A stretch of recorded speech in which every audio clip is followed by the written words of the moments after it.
Hello everyone. Today in this video I am prepared a notes on free radicals. The definition of free radical is molecule or a molecular fragment or species that contains one or more unpaired electrons in its outer orbit and capable of independent existence. Here is a small diagram showing nucleus and outer orbit of oxygen atom.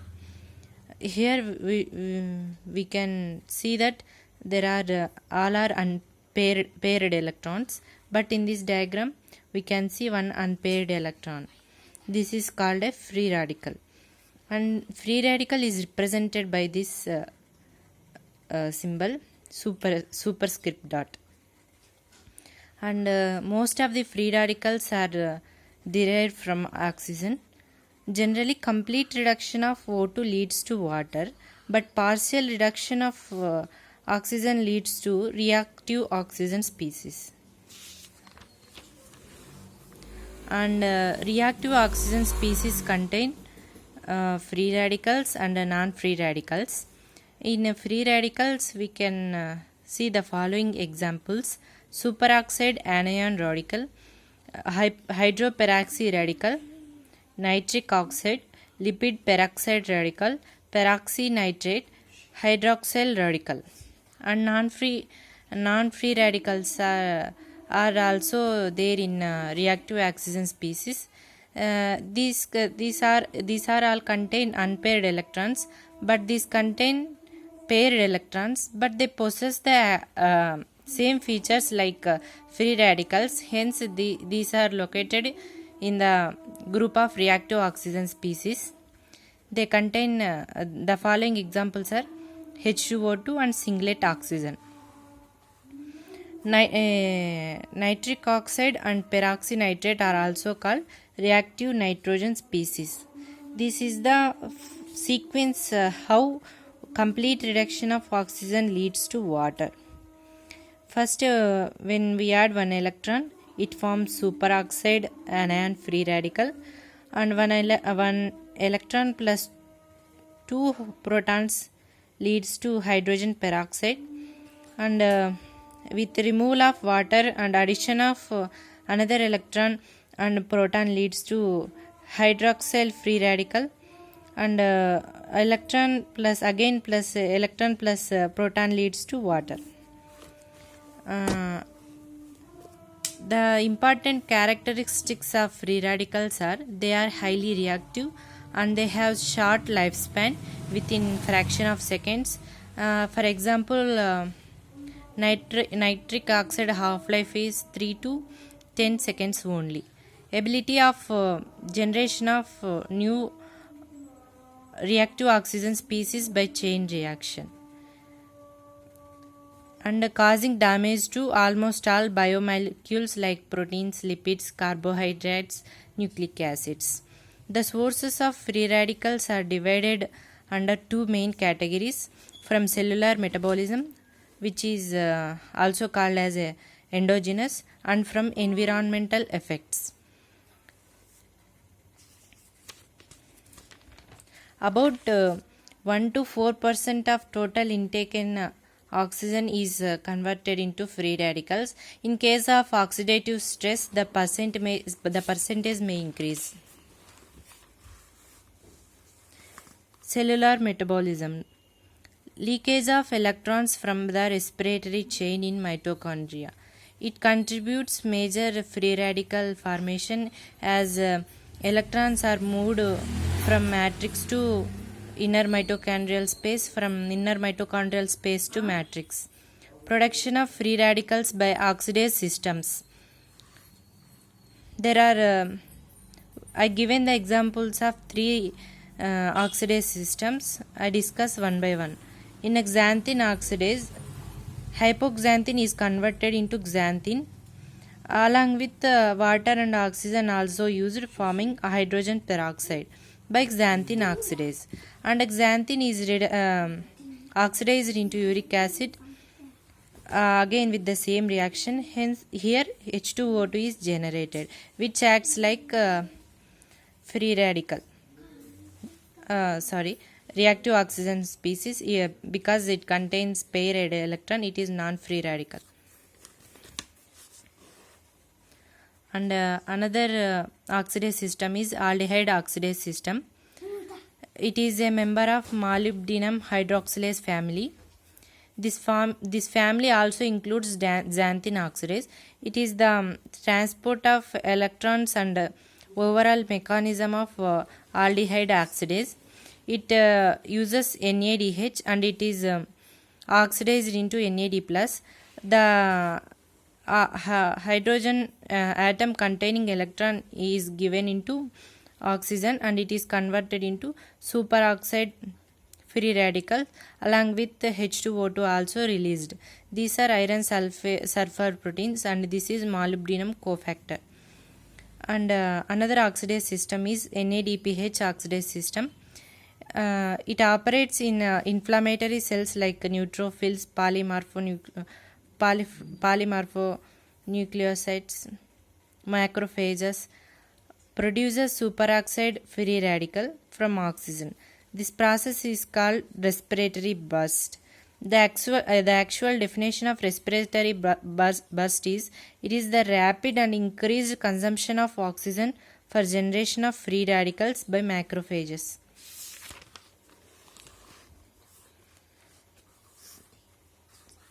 In the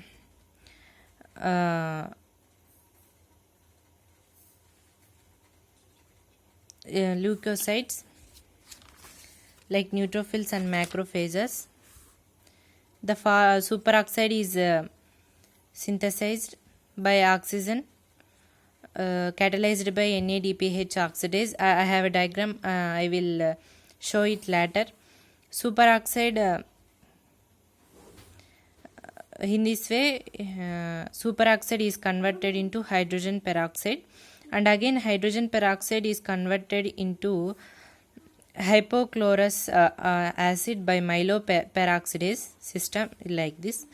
X may be halogen like chloride, bromide and sulfur cyanide.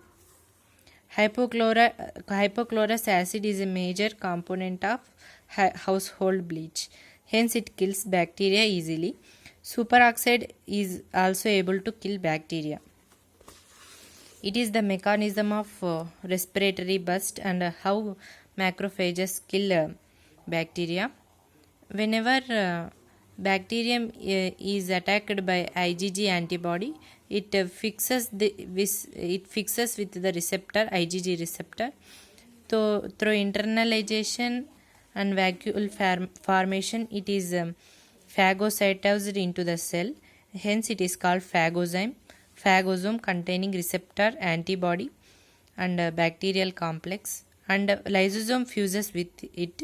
It contains proteases which cleaves bacterium and the receptor antibody complex. It again fuses with the cell membrane ready for another bacterium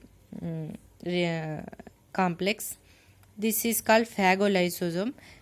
I have extended it like a zoomed image.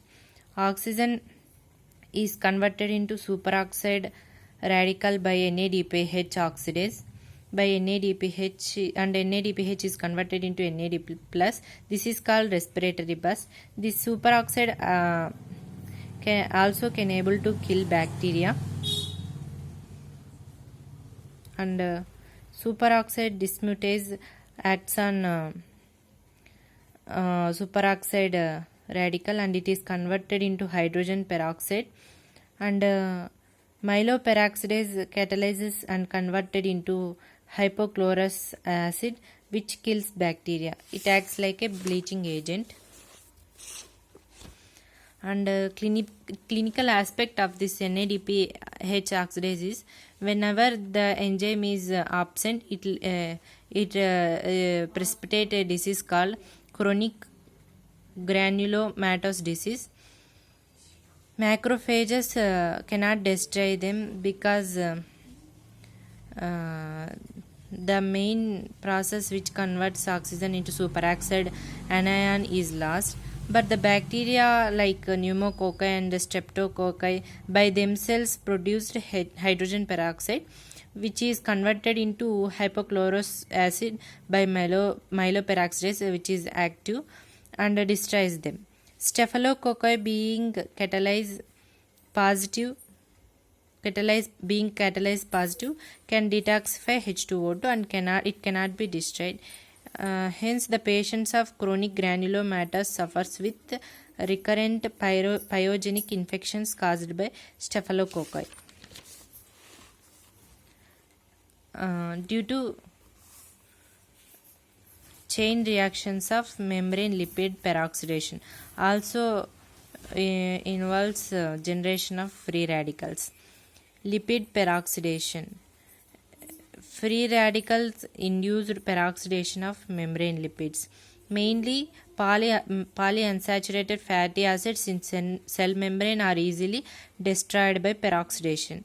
It contains 3 stages: initiation, propagation or elongation, and termination.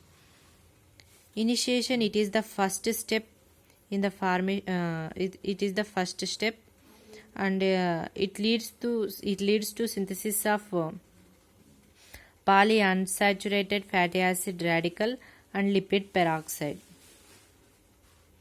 Polyunsaturated fatty acid radical is also called as carbon centered radical, and this is a diagram showing polyunsaturated fatty acid with double bonds.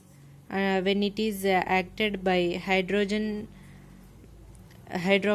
radical, it is converted into PUFA radical with carbon centered unpaired electron here. Hence, it is called carbon centered radical.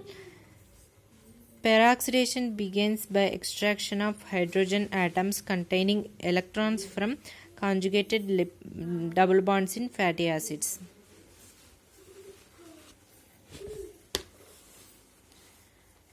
In this reaction, polyunsaturated fatty acid reacts with hydroxyl radical and it is converted into hydroxyl radical and water.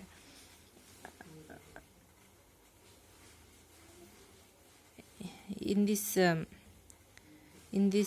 reaction also, it leads to formation of lipid peroxide. Here this radical and this radical in turn degraded into malone dialdehyde. There is a biochemical importance for malone dialdehyde because malone dialdehyde is a biochemical marker for the assessment of lipid peroxidation. It reacts with thiobarbituric acid and produce red colored products, namely thiobarbituric acid reactive substances. And in case of increased lipid peroxidation, the malone dialdehyde concentration in body fluids increases in larger amount. Next step is propagation. In this step, polyunsaturated free radical reacts with oxygen forming lipid peroxide, and lipid peroxide again reacts with polyunsaturated fatty acid, leads to formation of PUFA radical.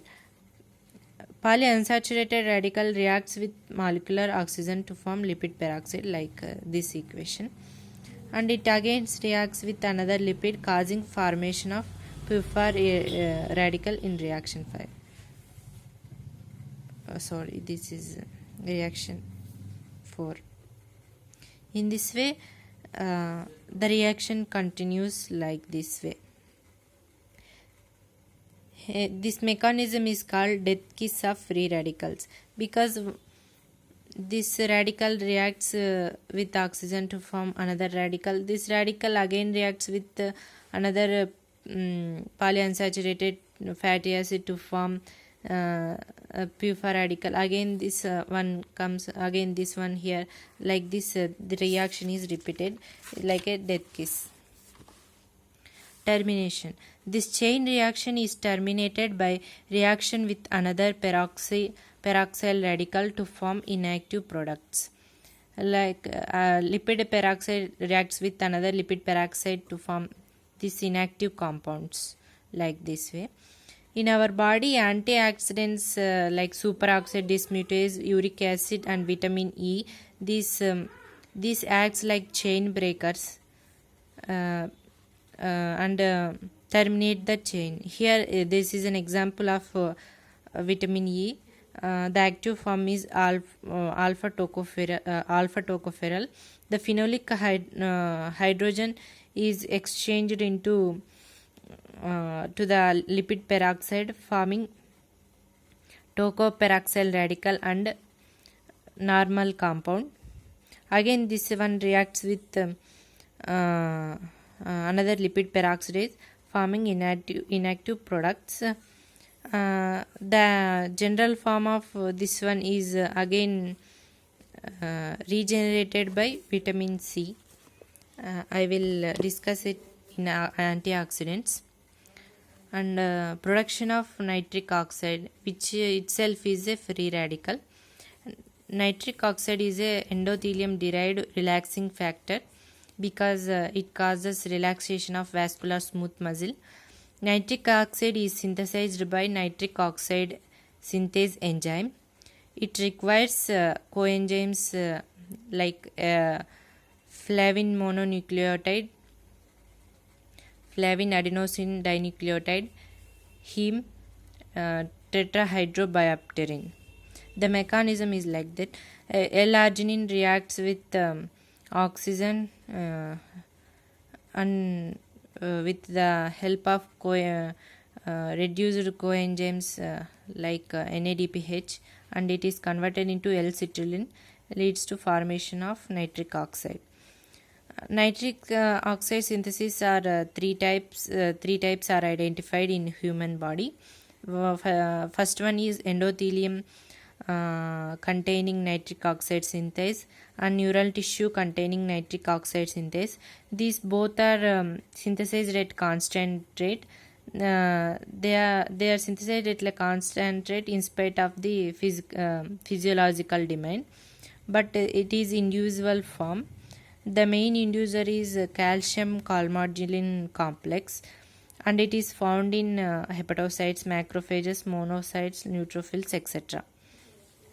In macrophages, inducible nitric oxide synthesis activity is low, but when stimulated by bacterial lipopolysaccharide and gamma interferon, synthesis increases largely. And concentration of nitric oxide also increases, and activated macrophage synthesize superoxide radicals through respiratory buds. I have already discussed it. These superoxide radicals reacts with nitric oxide, forming intermediates which degrade bacteria, and they synthesize highly bactericidal hydroxyl radical which kills bacteria, and also these intermediates are called reactive nitrogen species, which also kills the bacteria. Functions of nitric oxide: it relaxes the vascular smooth muscle, it inhibits the platelet aggregation by cyclic GMP pathway, acts as neurotransmitter in brain, mediates tumoricidal and bactericidal actions of macrophage, and also free radicals are also synthesized in prostaglandins and lipooxygenase pathway. And another system which causes generation of free radicals is in the oxidation of heme to bile pigments.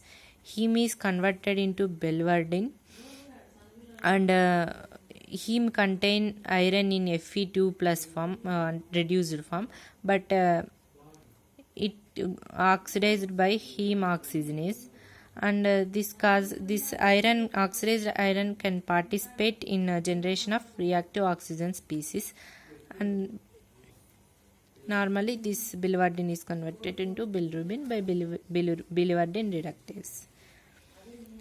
Peroxisomal generation of O2 and H2O2. This also causes generation of free radicals, and free radicals are also synthesized by endogenously by autooxidation like metal ions autooxidation, ascorbic oxidation, and glutathione.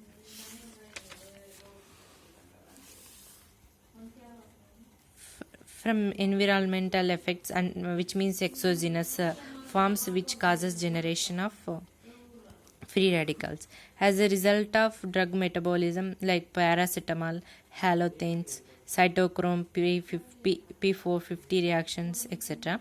Ionizing radiation damages tissues by producing hydroxyl radicals and H2O2. Hydroxyl radicals H2O2 like H2O reacts with undergoes free radical forming this by gamma and UV radiation. Photolysis of oxygen by light causes synthesize singlet oxygen. This also leads to formation of this free radical. Inhalation of air pollutants will increase the production of free radicals. Cigarette smoke contains high concentration of various free radicals, and these are the free radical forming reaction catalyzed by iron. It is Fenton. This reaction is called Fenton reaction. In this ferrous form of iron reacts with hydrogen peroxide, forming ferric and hydroxyl free radical. It is called Haber-Weiss reaction. It is catalyzed by iron, leading to formation of hydroxyl radical. And the substrates for this reaction is superoxide anion and hydrogen peroxide. Photoexcitation of organic molecules also causes formation of free radicals. Alcohol promotes lipid peroxidation, which leads to free radical formation. In hypoxic conditions, mitochondrial respiratory chain produce nitric oxide, which reacts with the superoxide anion and forming many nitrogen reactive nitrogen species, etc. And these are the harmful effects on biomolecules by free radicals. Proteins, how these free radical affects proteins means they cause oxidation of sulfhydryl groups and modification of some amino acids like methionine, tryptophan, tyrosine, etc. Reactive oxygen species may cause protein fragmentation, cross-linking, and aggregation. This leads to denaturation and they lose their biological activity.